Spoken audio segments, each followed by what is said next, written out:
Hey good people, how are you doing? Welcome back to my channel. I am Anna Francis and this is the channel of choice. This is the channel where we always do the informative, the inspirations, shorts, and just remembering each other in shorts on daily basis, when we pray for each other and when we seek the guidance of the Most High God on daily basis, just to keep us in touch with the highest good. My name is Anna Francis. Thank you so much for always being here. Are you new in this channel? Feel welcome. Have you subscribed? Please do subscribe. Are you a returning viewer? Welcome and always welcome. And if you're watching this video and you have not, or you have been watching this channel and you've not subscribed, make a decision and subscribe. And give this video a like and a thumbs up. So I promised, after talking about how we get ourselves into debt, if you haven't watched that video, please go back, get that video, know how you can get into a debt and how you can avoid it, and make sure that you subscribe. And so today I am talking about myself as a person and my experience with finances, as my money, and how I came out of tens to hundreds. You get that? Tens to hundreds. You want to hear this? Sit back and enjoy.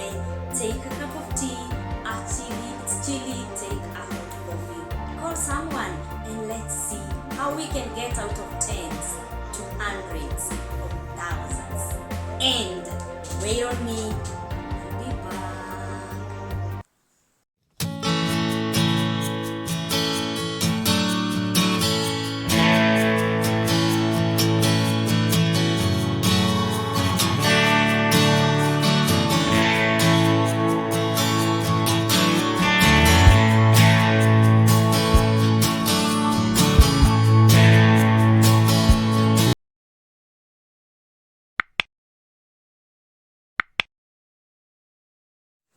So, without any further ado, I hope you have subscribed, and if you haven't subscribed, please do it now as we start the video and let the video roll. How did I come out of the tens to thousands of shillings? I will start by saying that I talked about those factors that lead us to financial problems and to debt, and I started by saying it's because of underemployment and low income. So when you're employed, you receive very little salary, and I will start from there. I wasn't earning a lot, and especially if you work in the government, you know how much we are paid, and the increment, which is annual, is not that much.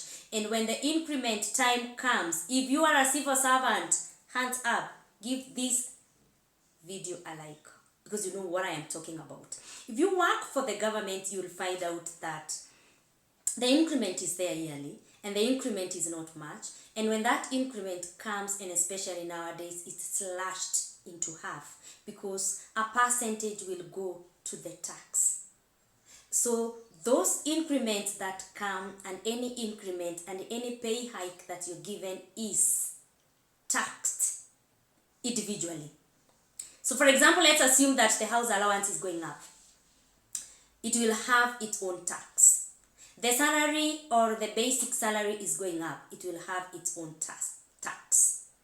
And so you realize by the end of the day, you have a tax from your pay hike in your basic salary. You have a tax that is deducted from your house allowance salary, which is an increment maybe. And you have any increment that you're given will be taxed differently from the pay as you earn. So assume that you have a basic salary that is going to be hiked or to be increased. That will be a tax on its own. It will be deducted. House allowance deducted, basic salary deducted, and then you'll also be deducted on pay as you earn. And so you realize that the whatever you're taking home is very little. And so we find ourselves in debt. There's nothing major, no project as a civil servant you can do without a loan. If you agree with that, thumbs up and let me know. If you are employed by the government, and then let's see how we can help each other. And so I wasn't getting much a couple of years ago, And so I wouldn't take loan because I feared that I'll be left with so little. And you know, as mamas and chamas and all that, you would be left with very little, and I couldn't take a loan. And so I survived. Thank God I had a husband who would support me. And so I would survive with very little. As a woman, you don't go asking for money for chama, money for going to visit other mamas from your partner. You don't go asking for money to help your friends and your family from your partner. And if you are doing it, you need to have a catch with me. We need to sit down and talk about it, because you need to cater for that. You need to cater for your stuff. And so what I did is, when we were building this house, you have seen it, you have seen me do a makeover. I had to support my partner, and so I took my first loan, and I took a lot, and I was left literally with almost nothing. In the other video, I talked about if you are working for the government and you take a loan, you must be left with a third. I almost was not left with a third. And remember, that third, with the low income and the low salary, the third is very minimal. It's bare minimal. You cannot do something major with it. And so I took the loan. We did what we did with it. I realized that this is too much. The money is not enough. I had taken with my circle, and I had to go to the bank, and that is when my finances came crumbling down. And so I had to depend with the increments that come annually. I had to depend with the job groups that came changing. And so as I continued servicing the loan, with the increment and the little that was added and coming from one job group to the other, I was able to start back on my foot or on my feet. I would service the loan, and I was left with something. And so until you take that loan, until you take that debt, you don't know how to use the money. You can always take that debt and do something major. My advice here is, don't take. If you are low income, you are a middle class, I wouldn't advise you to take a loan and buy a car. You want to service something that you can see. You want to service a loan in a house that you're living, a house that you have built. You want to service a loan in a business that is bringing income. But you don't want to I know some of people will be mad with me. I don't advocate for people to buy cars using loan. Already your salary is not enough. Already you are suffering, you are living nil by mouth, and you go ahead and take a loan to buy a car to take you from point A to B. I don't advocate for that, and I have never done that. And I also taught my partner on that. We don't have to buy luxuries with the loan. So let me come to how I became thousands and hundreds of thousands, and from tens.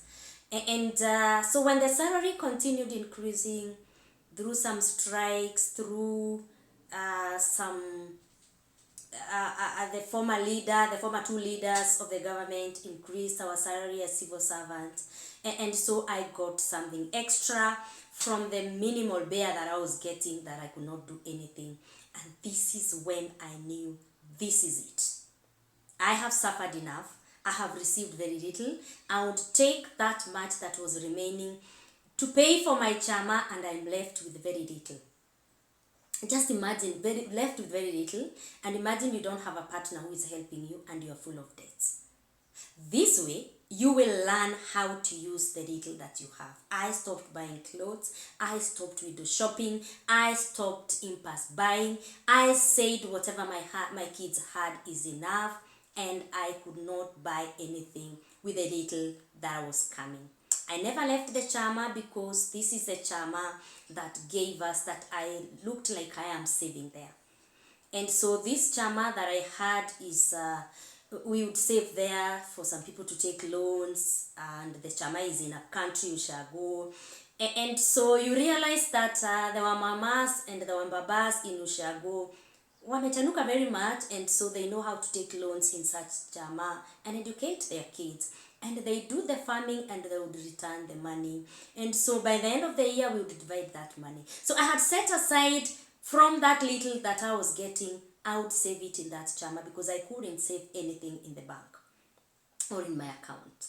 So that money that I got after that I could get before the increments and the changes of job groups continued coming, I saved in the Chama, and by the end of the year I would get something and put it in my account just to boost my account for anything that is unfamiliar that may come and I need, or an emergency and I need something. And that is where I started learning how to save.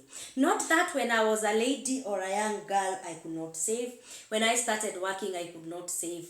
I had learned how to save. And so I never started saving just because of that loan. I was very disciplined financially, and I realized that I was even mean to myself. Mean in such a way that I would suffer with money in the bank. That is another something or another story of another day.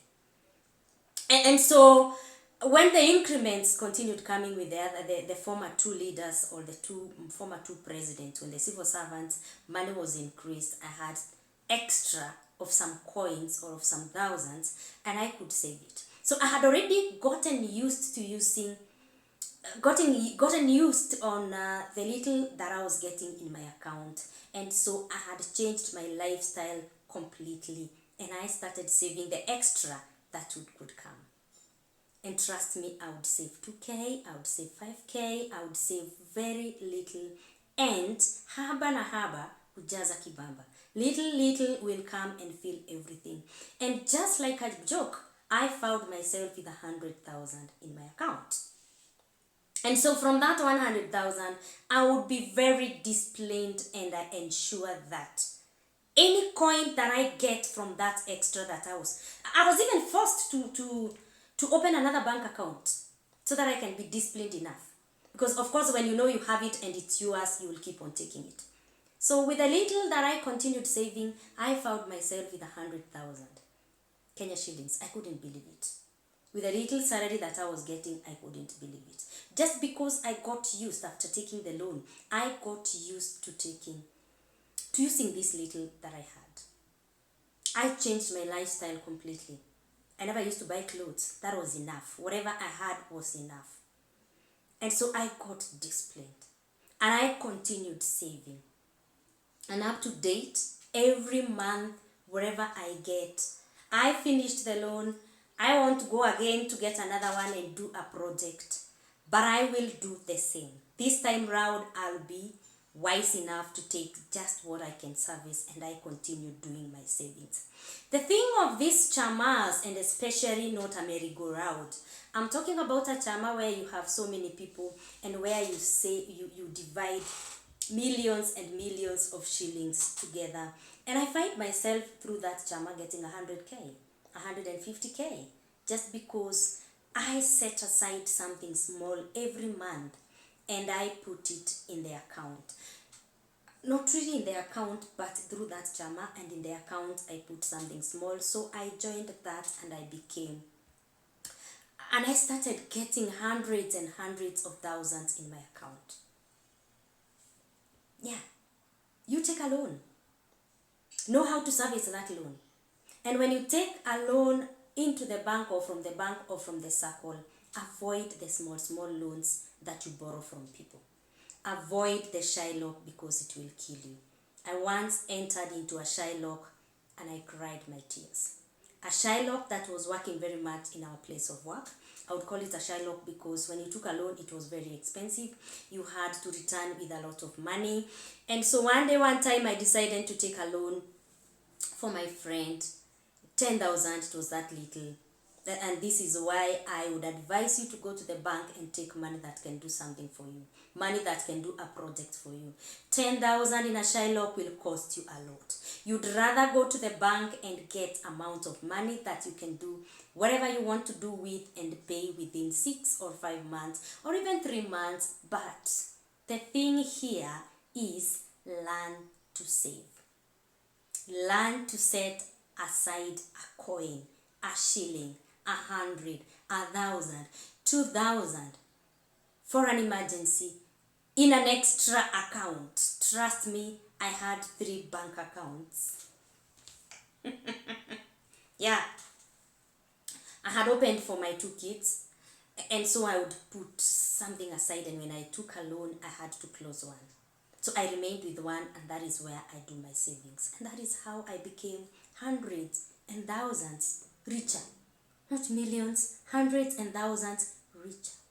From tens of thousands to hundreds of thousands. Now you know. Subscribe to this channel, and let's talk about in the next video as we talk about how you can get out of debts even when there is no money. So may God bless you, may God keep you. I hope this has helped you and this has gotten you somewhere. Set aside something. It doesn't matter how much you're earning. You could be earning 10,000, and from that 10,000 you can spend, and just keep 1,000 aside. Ensure that you have an extra account. What I do up to date is that when I set aside some amount of money, let me assume that I have put 2k, and then I left whatever I left in the account, and something came up and that money is not enough. I will go to what I had saved, get those 2k, and ensure that I will return it. That's how disciplined I am.